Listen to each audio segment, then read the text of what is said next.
can I share you a fact? Life is hard.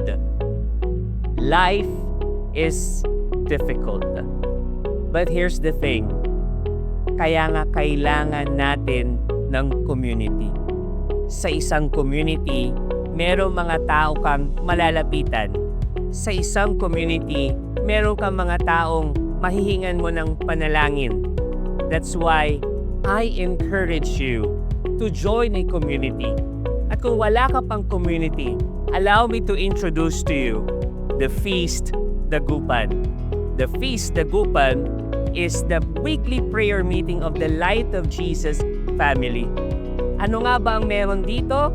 May misa, may inspiring worship, may talk.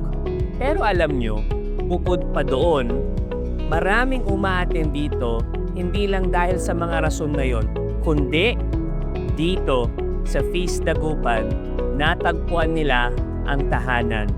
Sa Feast Dagupan, lahat po kami imperfect. Lahat po kami nagkakamali.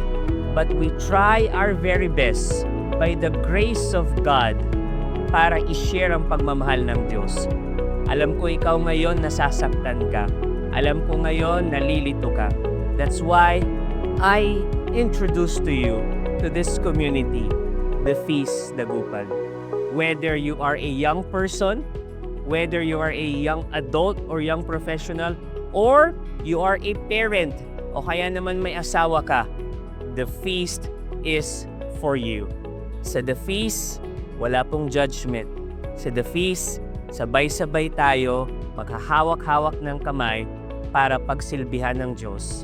At maramdaman natin na tunay niya tayong mahal kahit ano pa ang nagawa natin. Kaya naman, ano pang hinihintay mo? Hinihintay ka na namin dito sa The Feast.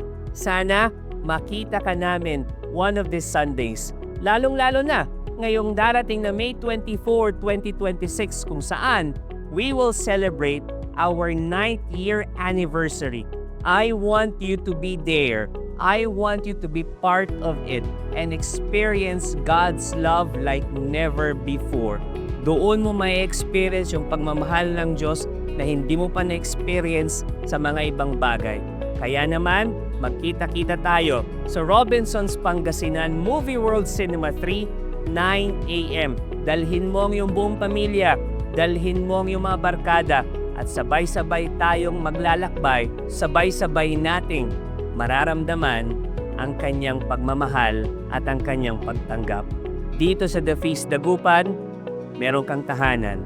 Dito sa The Feast Dagupan, meron kang mga taong malalapitan mo ng panalangin.